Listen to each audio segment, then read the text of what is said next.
Mesdames, Messieurs, bonsoir. Depuis quelques jours, on assiste à une opération d'assainissement des plans d'eau du Bénin, une initiative du gouvernement béninois avec l'appui de ses partenaires techniques et financiers. En quoi consiste donc cette opération et quel est l'objectif visé? Nous en parlons ce soir avec M. Cyril Aroloupé. Il est ingénieur agro-halieutique. Il est également en service à la direction de la production halieutique. Bonsoir, Monsieur Aroloupé. Bonsoir, Madame Aniamboso. Vous êtes en service à la direction de la production halieutique. Qu'est-ce qu'on peut comprendre? Qu'est-ce qu'on peut comprendre par production halieutique? Votre direction s'occupe de quoi exactement? La direction de la production halieutique. Oui. Je vais commencer d'abord par l'intitulé de mon ministère. On dit ministère de l'agriculture, de l'élevage et de la pêche. Donc, la direction de la production halieutique, c'est cette direction technique qui joue en réalité le rôle de la pêche que vous avez à la fin là. Donc, il est question cette direction doit définir la politique de l'État en matière de pêche et d'aquaculture. Ça doit, de façon résumée, il faut dire que nous devons veiller à ce que les Béninois puissent avoir du poisson en quantité et en qualité sur leur table. Et parlant de poissons en quantité et en qualité, vous y veillez justement, et c'est pour cela qu'on assiste à l'assainissement des plans d'eau du Bénin. Pourquoi assainir les plans d'eau du Bénin? Pourquoi assainir les plans d'eau du Bénin? En réalité, lorsque vous prenez les plans d'eau du Bénin, notamment les plans d'eau du Sud Bénin, le problème est beaucoup plus au Sud Bénin. Les plans d'eau du Sud Bénin, nous assistons à une dégradation avancée. Cette dégradation est due beaucoup plus aux actions de l'homme. Nos pratiques. Parce que vous voyez, il y a de cela 20 ans, la population du Bénin n'était pas ce que nous sommes aujourd'hui, n'est-ce pas? Mais les plans d'eau n'ont pas augmenté. N'ont pas augmenté ni en superficie ni en volume. N'ont pas augmenté. Donc le nombre de pêcheurs augmente, mais la ressource n'augmente pas à la mesure, n'est-ce pas, de la croissance démographique. Mais les hommes veulent toujours continuer à avoir autant qu'ils en prélevaient il y a de cela des décennies. Cela fait qu'il y a une pression exagérée. Ça, il faut une pression exagérée sur la ressource. Mais l'État est là pour veiller, n'est-ce pas, à la gestion durable de la ressource. Quand vous parlez de pression exagérée, qu'est-ce qu'on peut comprendre exactement? Par exemple, quand je prends le lac Aimé, combien de pêcheurs doivent ou bien peuvent intervenir sur ce lac? Non. En réalité, il y a un quotient. Il y a un quotient qui est défini à l'international. Et je l'ai donné une fois sur les milieux de type lagunaire du genre, le maximum admissible pour qu'on puisse assurer que l'effort de pêche, c'est la quantité de poissons que chaque pêcheur, quand il va sur l'écosystème, il prend. C'est ça que nous appelons l'effort de pêche. Donc, pour que l'effort de pêche ne dépasse pas la capacité la capacité de production de l'écosystème, normalement, c'est défini, ça ne doit pas dépasser 14 pêcheurs au kilomètre carré. 14 pêcheurs au kilomètre carré. Oui, et aujourd'hui, à quoi on assiste? Non, c'est plus de 100. Quand on prend le kilomètre carré. Le kilomètre carré au Bénin, sur les plans d'eau du Sud Bénin, c'est-à-dire lac Nokwe, lagune de Porto-Novo, lac Aimé et lagune côtière Le Chenot, nous sommes à une moyenne de 117 pêcheurs au kilomètre carré. C'est beaucoup? C'est beaucoup. Et tous ceux-là, quand ils vont sur l'eau, ils doivent revenir avec du poisson. Oui, ils doivent. Donc, finalement, on racle tout ce qu'il y a au fond de l'eau. Tout. Maintenant, on racle jusqu'à chercher même à ramasser les œufs. Les œufs? Les œufs de poisson. C'est pour les élever après ou bien? Non, tous, vous ne voyez pas dans les marchés, vous ne voyez pas que la plupart de nos marchés, c'est beaucoup plus, vous voyez plus de fruitins que de gros poissons. On ne laisse plus la chance aux poissons de se reproduire au moins une fois. C'est à ça là que l'État est en train, c'est pour ça que l'État est en train, il faut finir avec ça. Sinon, on va accuser l'État de défaillance. Et c'est les 4 lacs que vous avez cités tout à l'heure qui sont concernés par cette opération. Oui. Vous avez dit Non, lac c'est Aïe, la lagune de Porto Novo. Les mesures d'assainissement concernent beaucoup plus ces 4 plans d'eau-là. Parce que, premièrement, lorsque tu prends ces deux écosystèmes, ça on les regroupe techniquement, on les dit, c'est 2 complexes lagunaires. Le complexe Est qui fait le lac Nokwe et la lagune de Porto Novo, et le complexe Ouest qui fait le lac Aémé, lagune côtière et le chenot. Lorsque vous prenez ces 2 complexes, les 2 complexes-là, à eux deux réunis, pour voir plus de 90% de la production nationale. Wow. C'est les deux là, plus de 90% de la production nationale. Vous voyez, s'il y a d'action à faire, et c'est sur ces deux complexes qui ont des problèmes. Ça veut dire qu'il faut, si on ne fait rien, on va avoir des problèmes avec la direction de la production halieutique ne pourra plus mettre le poisson sur la table du consommateur. Alors que c'est votre mission première. C'est la mission qu'on nous a assignée. C'est pour ça que nous sommes payés. Et en quoi consiste exactement alors l'opération d'assainissement? Qu'est-ce qui se fait sur le terrain? Bon, ce qui se fait, permettez-moi de faire la petite genèse. Parce que lorsque le nouveau gouvernement est arrivé, ils ont installé une commission. Vous savez que c'est un gouvernement de réforme. Dans tous les secteurs sont touchés. Oui. Je m'en réjouis parce que pour une fois, un gouvernement a pensé au secteur des pêches. C'est le secteur le plus marginalisé de la République. Et là où vous vous sentez valorisé aujourd'hui? Aujourd'hui, oui. Au moins, il y a un président et un gouvernement qui a pensé à ce secteur. Nous avons toujours voulu. On a toujours écrit les fiches. On a toujours les résultats des différents. Mais aujourd'hui, c'est là. Aucun. Au contraire, quand nous sommes prêts, même quand ils financent les opérations, on est prêt pour agir. Lorsque les élections viennent, on ne peut pas dire, est-ce que vous pouvez laisser d'abord? Ce sont nos électorats. Pour une fois, on a dit, allez-y, n'attendez rien. Donc, le chef de l'État et son gouvernement, ils ont demandé à ce qu'on fasse le diagnostic du secteur et de proposer des mesures pour pouvoir faire revivre le secteur. La commission a été installée précisément par le Conseil des ministres du 11 janvier 2017. Oui. La commission a travaillé à déposer son rapport. Pendant 2 ans. A déposé son rapport le 18 mars 2018. Les mesures qu'ils ont proposées ont été entérinées par le Conseil des ministres. Voilà.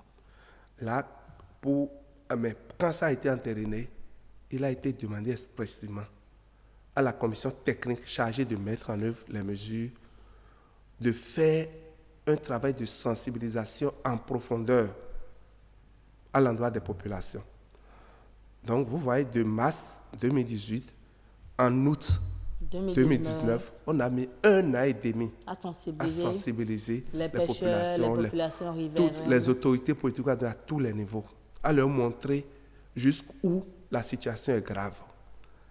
Ce qui est heureux dedans, c'est que toutes les différentes couches sont d'accord qu'il faut aller.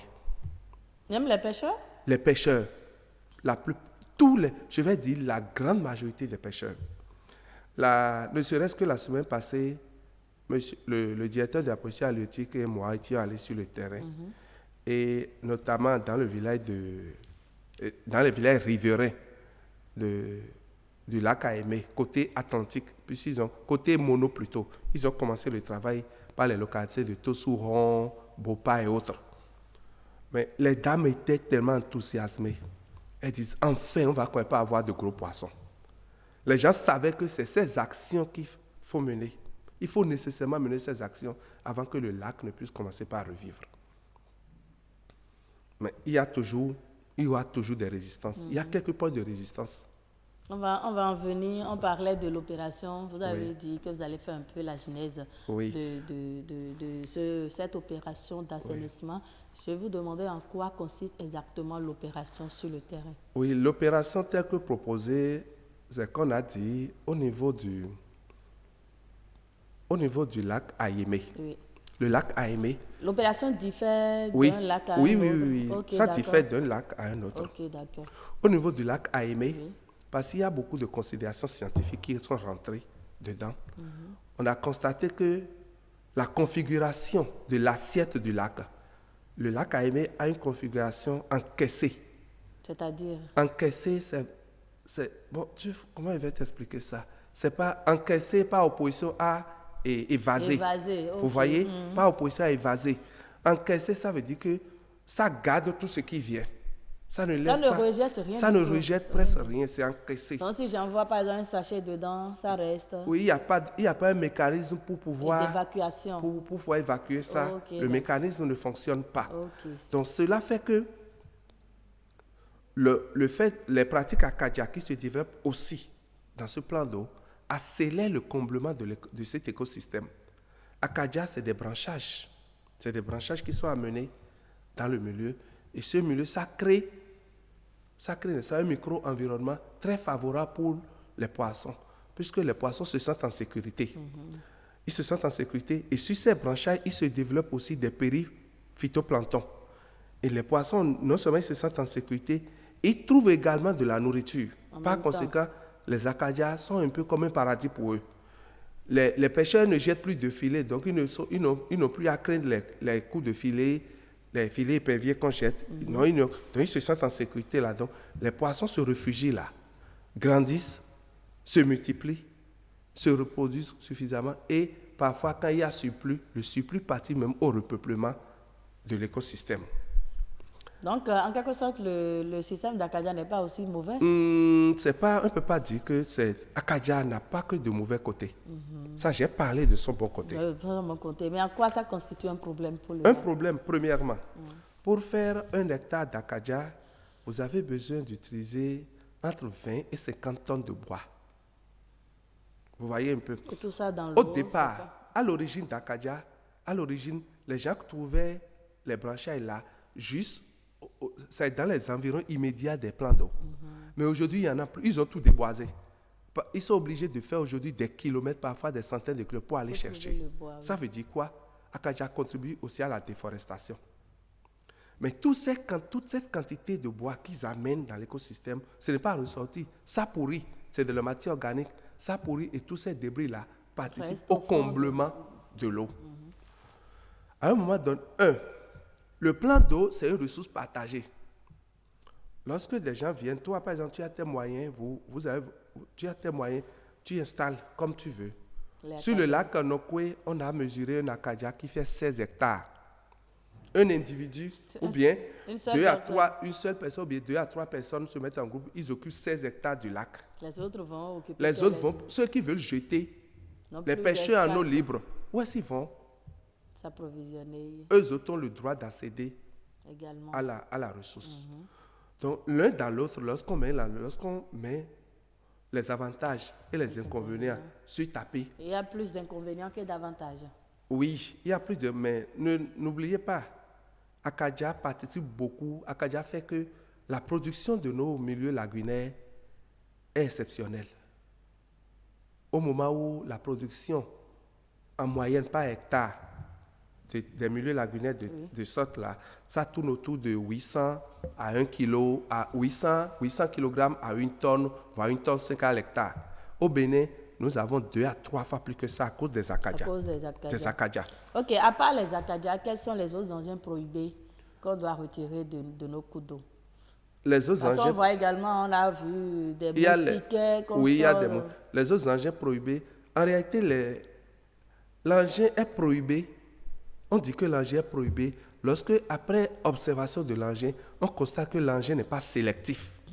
L'engin ne laisse pas passer les poissons de petite taille et ne prend que les poissons de taille moyenne au moins. C'est en ce moment-là qu'on déclare que l'engin est prohibé. Donc, il est question de la maille de l'engin, Donc, ce qui est dit maintenant, par exemple, si on dit Bagbaloulou est prohibé, c'est la maille qui est utilisée pour monter l'engin. C'est de ça qu'il est question. Vous comprenez un peu? Puis on dit par exemple, il y a dans les Bagbaloulou, c'est prohibé au terme de la loi cadre de pêche. Vous prenez barrage, vous prenez les barrages. Barrages là, c'est des nattes de bois qui tressent. Et ils mettent souvent ça en travers des cours d'eau. Souvent, ils font ça c'est dans les chenaux qui placent ça.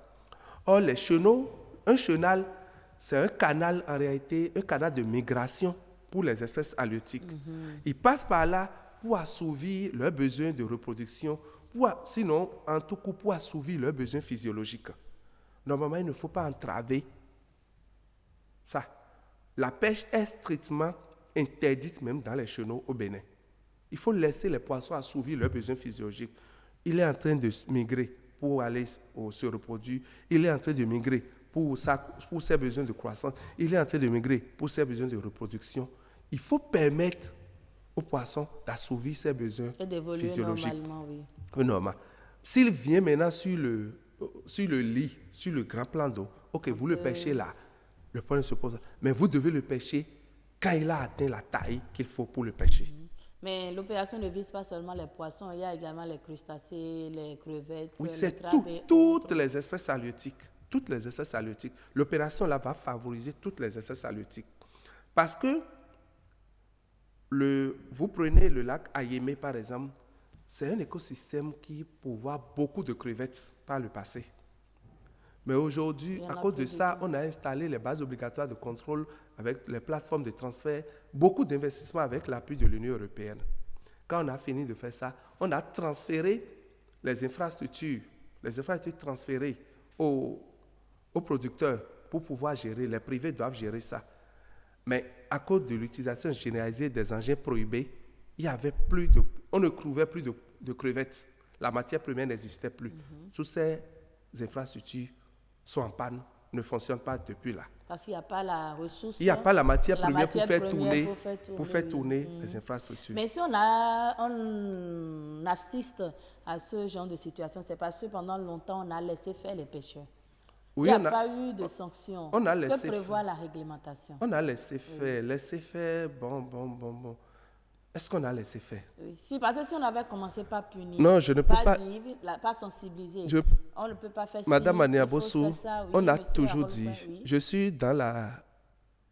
J'ai pris service dans cette maison, ça fait 17 ans déjà. Mais la lutte là se menait avant que je ne prenne service. Certainement des aînés qui peut-être me voient sur votre antenne aujourd'hui, ils ont fait 30 ans dans cette maison, ils menaient la lutte.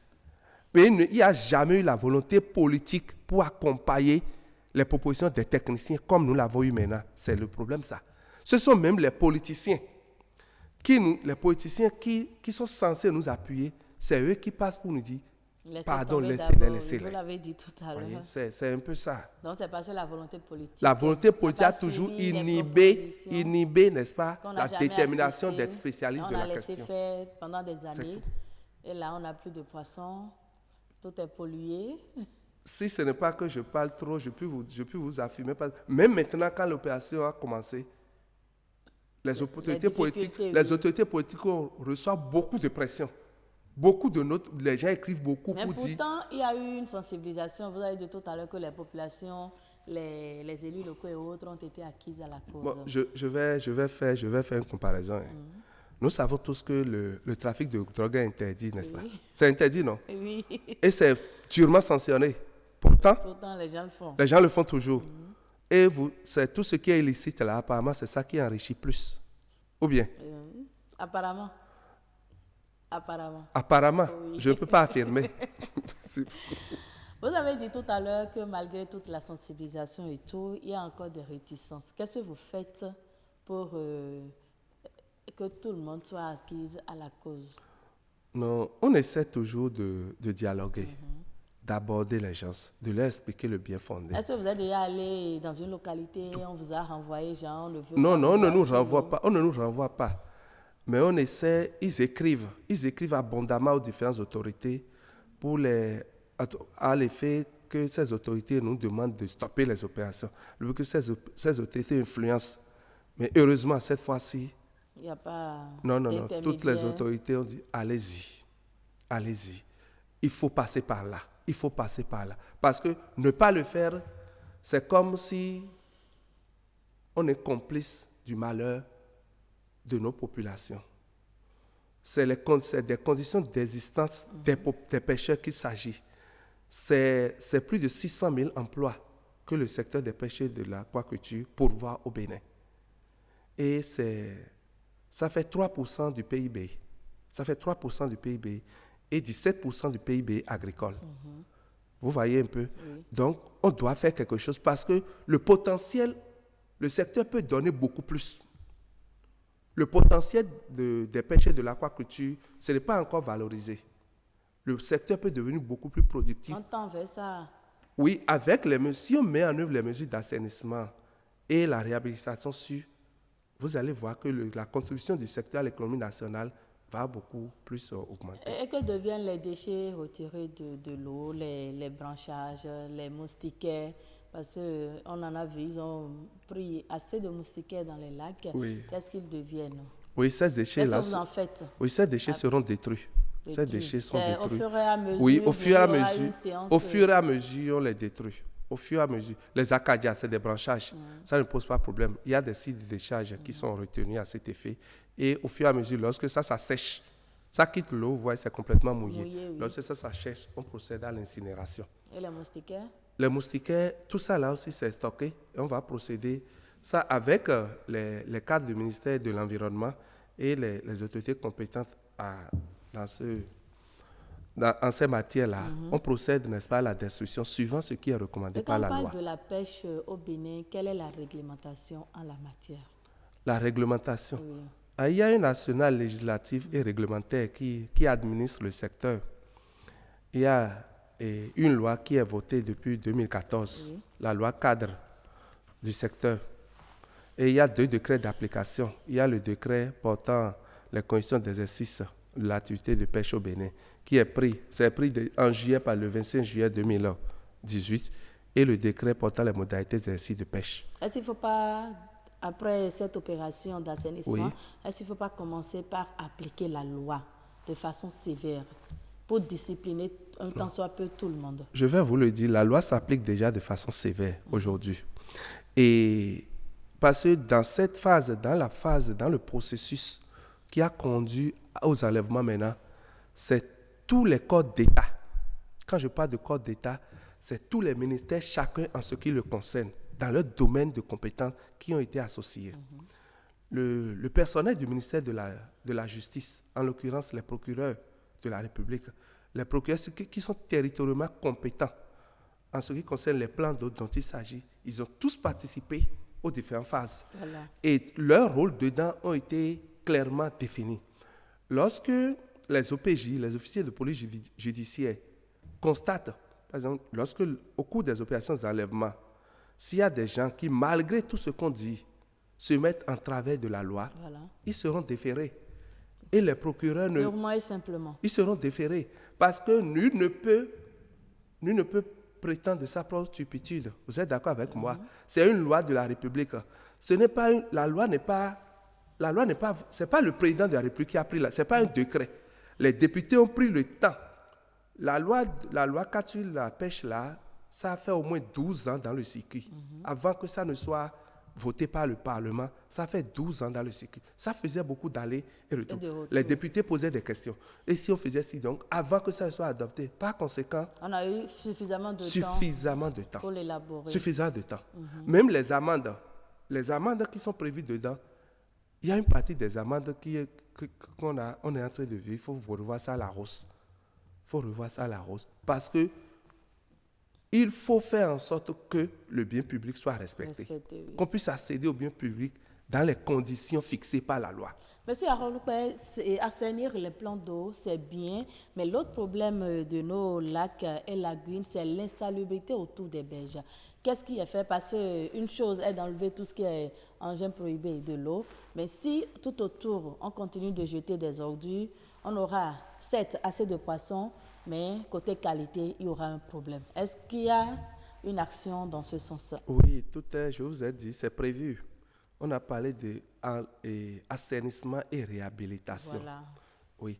Dans les mesures d'assainissement, il y a les berges, notamment les berges du complexe Est, lac Nokwe, lagune de Porto-Novo. Et c'est surtout le lac Nokwe. Parce que le grand marché du Bénin, Dantokpa, borde le lac Nokwe. Et c'est des tonnes, des dizaines de tonnes de déchets qui sont là. Vous voyez, l'immondice là, c'est puant. Ça ne fait pas. Et il y a des déchets de toute nature.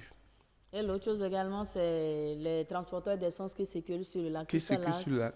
Oui. Il faudra revoir tout ça si on veut vraiment offrir des produits halieutiques de qualité. Le processus est lancé. Le processus est lancé. Et après la phase d'enlèvement, vous allez voir les autres mesures qui vont suivre. Tout ça là est prévu parce que ces déchets-là agissent aussi sur la qualité de nos poissons. Ça, oui. Ça agit sur la qualité. Ça fait qu'on commence par retrouver des traces de certains métaux, des traces de certaines substances dans la chair des poissons, des produits halieutiques. Donc, les mesures sont prévues pour aller dans ce sens également. Monsieur Aroulpa, il faut préciser que cette opération n'interdit pas la pêche. Il est juste recommandé désormais d'utiliser des engins adéquats. C'est bien La cela? pêche n'est pas interdite. Les pêcheurs qui veulent aller pêcher peuvent vaquer librement à leurs activités. Ils connaissent les engins les engins objets de polémique là, ils connaissent. Ils savent ce qu'ils doivent utiliser, ce qu'ils ne vont pas utiliser. Ils savent, parce qu'ils sont invités à toutes nos réunions. Ils font les propositions. C'est eux, ils viennent dénoncer. Par le passé, c'est eux, ils viennent à la direction nous assaillir pour dire que nous sommes complices, que nous voyons tout ce qui se passe et que nous ne disons rien, nous ne faisons rien. Ok, un mot pour conclure cet entretien. Pour conclure l'entretien, je vais inviter toute la population, notamment les populations de pêcheurs qui se disent que on veut nous prendre et ce que nous faisons pour manger, que l'État veut leur prendre ce qu'ils n'ont. L'État est là pour assurer leur accès à la ressource, un accès équitable à la ressource. L'action n'est pas dirigée contre quelqu'un, mais c'est plutôt pour un meilleur lendemain pour tout un chacun d'eux. Parce que si eux vont sur le lac et ils ne trouvent pas de poisson, c'est qu'il n'y a pas de poisson sur la table des consommateurs et la direction de la production halieutique n'est pas en train de jouer son rôle. C'est pour ça justement que l'opération est en train d'être menée. Merci beaucoup à vous, Monsieur Cyril Aroulpe. Je rappelle que vous êtes ingénieur agrohalieutique et vous êtes en service à la direction de la production halieutique. Merci à vous d'être passé sur ce plateau. Mesdames, Messieurs, vous l'avez compris, le lac Aïmé, la lagune côtière, le lac Nokwe et la lagune de Porto Novo vont bientôt retrouver leur lettre de noblesse avec la réhabilitation de ces plans d'eau. La production halieutique pourra s'améliorer et les pêcheurs vont continuer à vivre de cette activité. Merci à vous de nous avoir suivis. À bientôt. Merci.